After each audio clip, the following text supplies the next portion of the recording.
नमस्कार। हर कहानी कुछ कहती है। आज की कहानी क्या कहती है तो चलिए सुनते हैं कहानी। जमींदार। एक गांव में एक जमींदार था। उसके पास कई नौकर काम करते थे, जिसमें गांव से लगी बस्ती का एक नौकर जग्गू भी था। बाकी मजदूरों के साथ जग्गू भी अपने 5 लड़कों के साथ रहता था। जग्गू की पत्नी बहुत पहले गुजर गई थी। वह एक झोपड़े में बच्चों को पाल रहा था। बच्चे बड़े होते गए और जमींदार के घर काम में लगते गए। सब मजदूरों को शाम को मजदूरी मिलती। जग्गू और उसके लड़के चना और गुड़ लेते थे। चना भूनकर गुड़ के साथ खा लेते थे। बस्ती वालों ने जग्गू को बड़े लड़के की शादी कर देने की सलाह दी। उसकी शादी हो गई और कुछ दिन बाद गौना भी आ गया। उस दिन जग्गू की झोपड़ी के सामने बड़ी बमचक मची। बहुत लोग इकट्ठा हुए नई बहू देखने को। फिर धीरे धीरे भीड़ छटी। आदमी काम पर चले गए और औरतें अपने अपने घर। जाते जाते एक बुढ़िया बहू से कहती गई कि पास ही घर है, किसी चीज की जरूरत हो तो संकोच मत करना, लेने आ जाना। सबके जाने के बाद बहू ने घूंघट उठाकर अपनी ससुराल को देखा तो उसका कलेजा मुंह को आ गया। जर्जर सी झोपड़ी, खूंटी पर टंगी कुछ पोटलियां और झोपड़ी के बाहर बने 6 चूल्हे। जग्गू और उसके सभी बच्चे अलग अलग चना भूनते थे।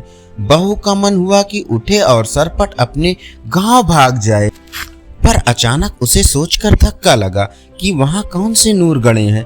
माँ है नहीं, भाई भौजाई के राज में नौकरानी जैसी जिंदगी ही तो गुजारनी होगी। यह सोचते हुए वह बुक्का फाड़कर रोने लगी। रोते रोते थककर शांत हुई।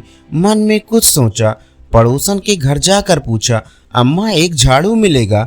बुढ़िया अम्मा ने झाड़ू, गोबर और मिट्टी दी। साथ में अपनी पोती को भेज दिया। वापस आकर बहू ने एक चूल्हा छोड़ बाकी फोड़ दिए। सफाई कर गोबर मिट्टी से झोपड़ी और द्वार लीपा।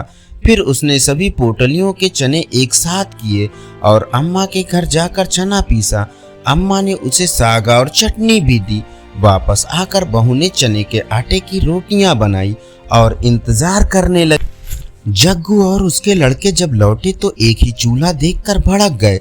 चिल्लाने लगे कि इसने तो आते ही सत्यानाश कर दिया, अपने आदमी का छोड़ बाकी सबका चूल्हा फोड़ दिया। झगड़े की आवाज सुनकर बहू झोपड़ी से निकली और बोली, आप लोग हाथ मुंह धोकर बैठिए, मैं खाना निकालती हूँ। सब अचकचा गए, हाथ मुंह धोकर बैठे। बहू ने पत्तल पर खाना परोसा, रोटी साग चटनी। मुद्दत बाद उन्हें ऐसा खाना मिला था। खाकर अपनी अपनी कथरी ले वे सोने चले गए। सुगा पाम पर जाते समय बहू ने उन्हें एक एक रोटी और गुड़ दिया। चलते समय जग्गू से उसने पूछा, बाबूजी मालिक आप लोगों को चना और गुड़ ही देता है क्या? जग्गू ने बताया कि मिलता तो सभी अन्न है, पर वे चना गुड़ ही लेते हैं, आसान रहता है खाने में। तब बहू ने समझाया कि सब अलग अलग प्रकार का अनाज लिया करें। देवर ने बताया कि उसका काम लकड़ी चीरना है। बहू ने उसे घर के ईंधन के लिए कुछ लकड़ी लाने को कहा। बहू सबकी मजदूरी के अनाज से एक एक मुट्ठी अन्न अलग रखती। उससे बनिए की दुकान से बाकी जरूरत की चीजें लाती। जग्गू की गृहस्थी धड़ल्ले से चल पड़ी। एक दिन सभी भाइयों और बाप ने तालाब की मिट्टी से झोपड़ी के आगे बाड़ बनाया। बहू के गुड़ गांव में चर्चित होने लगे। जमींदार तक यह बात पहुंची। वह कभी कभी बस्ती में आया करता था। आज वह जग्गू के घर उसकी बहू को आशीर्वाद देने आया। बहू ने पैर छूकर प्रणाम किया तो जमींदार ने उसे एक हार दिया। हार माथे से लगा। बहू ने कहा कि मालिक यह हमारे किस काम आएगा? इससे अच्छा होता कि मालिक हमें 4 लाठी जमीन दिए होते, झोपड़ी के दाएं बाएं तो एक कोठरी बन जाती। बहू की चतुराई पर जमींदार हंस पड़ा। बोला, ठीक है, जमीन तो जग्गू को मिलेगी ही, लेकिन यह हार भी तुम्हारा हुआ। धन्यवाद। अभी आप सुन रहे थे कहानी जमींदार।